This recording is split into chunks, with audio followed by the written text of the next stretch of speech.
अस्सलाम वालेकुम फ्रेंड्स, ये क्लास 10th का मैथ का एक्सरसाइज 8.1 है। चैप्टर का नाम है ट्रिग्नोमेट्री। पहला क्वेश्चन क्या कह रहा है, in triangle A B C right angle at B, A B equal to 24 centimetre, B C equal to 7 centimetre, determine sine A cos C sine C cos C. तो मैंने क्वेश्चन के हिसाब से पहले एक ट्रायंगल बना लिया है ए बी सी, और बोल रहा है कि बी पर राइट एंगल है, तो मैंने बी पर राइट एंगल 90 डिग्री बना दिया। ठीक है, तो जो गिवन था मैंने यहाँ लिख दिया। गिवन क्या है कि ए बी सी ट्रायंगल है और राइट एंगल एट बी पर है, एंगल बी 90 है, और यहाँ देखिए क्वेश्चन में बोल दिया ए बी 24 है और बी सी 7 सेंटीमीटर है, तो ए बी इक्वल टू 24 मैंने यहाँ लिख दिया और बी सी भी 7 सेंटीमीटर लिख दिया। क्योंकि ए बी सी एक राइट एंगल है एट बी पर, तो जो राइट एंगल ट्रायंगल होता है वहाँ पर हम पाइथागोरस थ्योरम यूज़ करते हैं। तो पाइथागोरस थ्योरम का क्या फॉर्मूला होता है, hypotenuse square equal to base square plus perpendicular square. तो पहले तो आप ये जान जाइए कि हाइपोटेनस, बेस और परपेंडिकुलर ट्रायंगल में क्या क्या होता है। तो देखिए ये मैंने ए बी सी ट्रायंगल लिया है और यहाँ मैंने मेंशन कर दिया है कि इसको कहते हैं हाइपोटेनस, इसको कहते हैं बेस, और ये होता है परपेंडिकुलर। ठीक है, तो इस ट्रायंगल के हिसाब से आप जान के होंगे क्या हाइपोटेनस है, कौन सा बेस, कौन सा परपेंडिकुलर है। तो देखिए यहाँ फॉर्मूला के हिसाब से देखिए हाइपोटेनस क्या है ए सी, तो A C square equal to base क्या है ए बी, तो A B square plus perpendicular square क्या है, परपेंडिकुलर क्या है यहाँ पर बी सी, तो बी सी स्क्वायर। तो ए सी की वैल्यू तो हमें पता तो है नहीं। अच्छा देखिए ट्रिग्नोमेट्रिक में ट्रायंगल का तीनों साइड हमें पता रहेगा, तभी हम इन सब की वैल्यूज निकाल सकते हैं। ठीक है, तो दो साइड की वैल्यू तो दी हुई है, लेकिन एक साइड का वैल्यू तो दिया है नहीं, ए सी का वैल्यू दिया नहीं है, इसलिए मैंने यहाँ पर पाइथागोरस थ्योरम यूज़ किया है।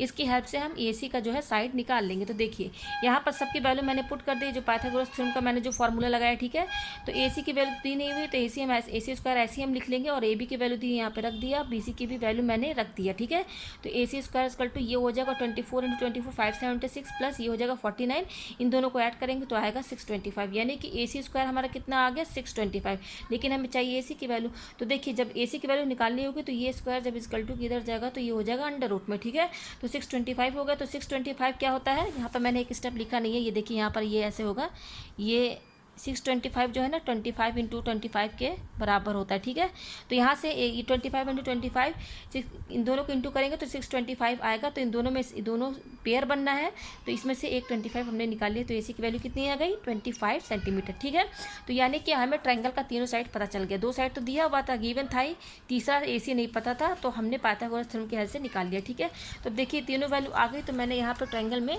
तीनों वैल्यू का नाम यहाँ पे लिख दिया। ठीक है, अब क्वेश्चन में कह रहा है कि आप साइन ए बताइए। तो देखिए साइन ए क्या है, साइन ए एंगल क्या बोला, एंगल ए यहाँ से बोला। ठीक है, यहाँ पे ध्यान दीजिएगा। तो साइन ए का फॉर्मूला क्या होता है, साइन का फॉर्मूला होता है परपेंडिकुलर अपॉन हाइपोटेनस। तो मैंने तो आपको बता दिया क्या परपेंडिकुलर हाइपोटेनस है, सब तो मैंने यहाँ डायग्राम में बता ही दिया है।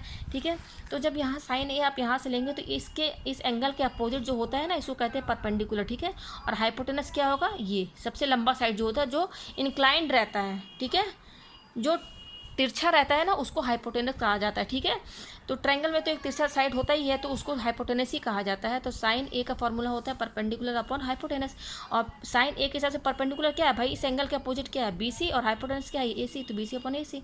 तो बी सी की वैल्यू तो हमारी 7 दी हुई है, और हाइपोटेनस ए सी, तो देखिए यहाँ पर बी सी क्या है 7 यूनिट का ध्यान दीजिएगा, यहाँ पर सेंटीमीटर बोल रहा है क्वेश्चन में, तो 7 सेंटीमीटर आप यहाँ लिखेंगे, और ए सी कितना दिया हुआ 25, तो यहाँ 25 सेंटीमीटर लिखेंगे।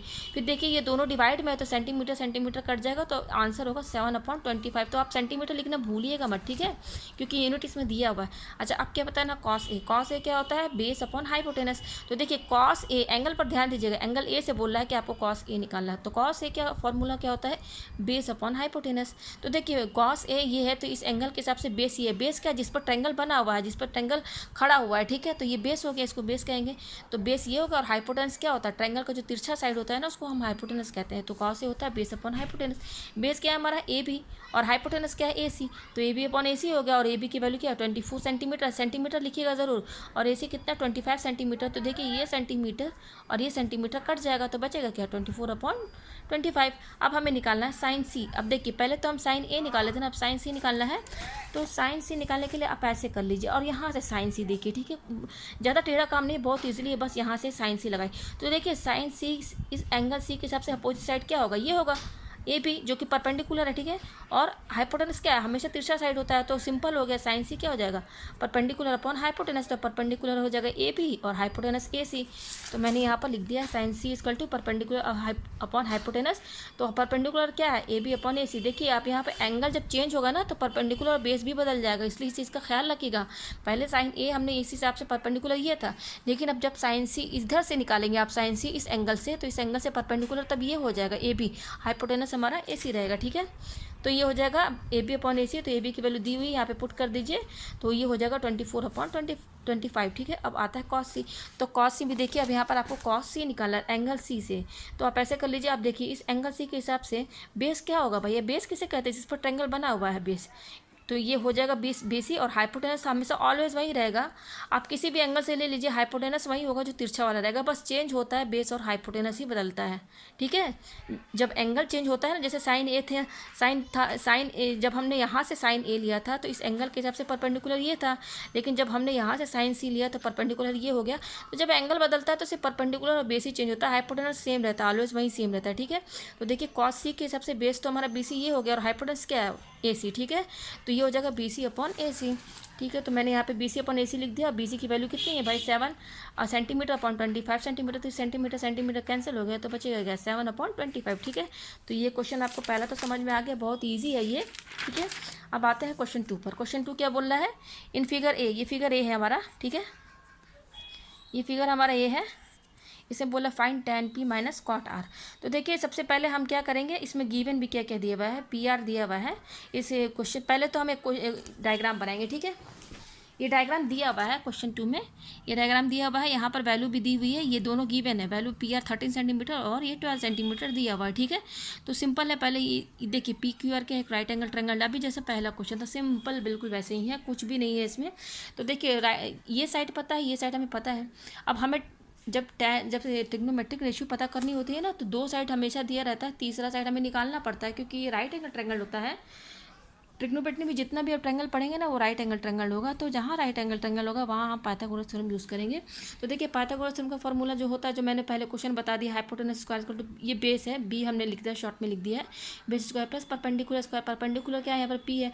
तो देखिए इस डायग्राम में मैंने सब बता दिया, इसको परपेंडिकुलर कहते हैं, जिस पर 90 डिग्री बना उसको क्या कहेंगे भाई, परपेंडिकुलर कहेंगे। और बेस जिस पे हमारा ट्रायंगल बेस है, खड़ा हुआ है, तो उसको कहेंगे बेस हम, ठीक है। और हाइपोटेनस क्या होता है, जो तिरछा होता है ना साइड, उसी को हम हाइपोटेनस कहते हैं, बहुत ईजी है। तो फॉर्मूला के हिसाब से हाइपोटेनस हमारा क्या है, पी आर। तो पी आर का whole square equal to base square, यानी कि बेस क्या है क्यू आर, क्यू आर का होल स्क्वायर प्लस, और हमारा परपेंडिकुलर क्या है भाई क्यू पी, तो पी क्यू स्क्वायर लिख दिया, ठीक है। तो पी आर देखिए वैल्यू दिया हुआ है, आपका डायग्राम में दिया हुआ है ये वैल्यू। तो पी आर का होल स्क्वायर यानी कि 13 का whole square equal to Q R हमारा नहीं दिया, यही हमें निकालना है। इसी को निकालने के लिए ही मैंने पाइथागोरस थ्योरम यूज़ किया, तभी ये हमारा साइड निकलेगा। तो देखिए ये पी आर क्यू आर नहीं दिया हुआ है, तो उसको ऐसे ही लिखेंगे, प्लस ये पी क्यू हमारा कितना 12 दिया, तो 12 का होल स्क्वायर क्या हो जाएगा 144, ठीक है। तो देखिए यहाँ से हमें क्यू आर स्क्वायर निकालना, ठीक है ना, इसकी वैल्यू हमें चाहिए, लेकिन इसके साथ 144 लगा, तो इस नंबर को हम इक्वल टू के इधर लेकर चले आएंगे, तभी तो क्यू आर की वैल्यू निकलेगी भाई। तो 144 देखिए इसकी साइन क्या है प्लस, जब इक्वल टू के इधर लेकर आएंगे ना तो ये साइन बदल जाएगा, तो ये हो जाएगा माइनस में। इस चीज़ का ख्याल रखिएगा, कोई भी वैल्यू आप इक्वल टू के इधर से उधर लेकर जाएंगे ना तो उसकी साइन चेंज हो जाती है। तो ये प्लस 144 है, जब इक्वल टू के इधर जाएगा ना 169 के पास, तो ये माइनस हो जाएगा, तो माइनस 144, तो काटने पर 25 आया, तो Q R square equal to 25 आया। तो क्यू आर इक्वल टू, ये देखिए ये 25 क्या है 5 इंटू ये, जब क्यू आर, ये तो क्यू आर स्क्वायर की वैल्यू है ना भाई, क्यू आर की वैल्यू कैसे निकालेंगे, ये स्क्वायर हटाएंगे तभी तो निकलेगा। तो ये स्क्वायर हटाना क्या है, ये स्क्वायर हमको इधर जब इधर लेके आएंगे इक्वल टू के इधर, तो ये अंडर रूट में हो जाएगा, ठीक है।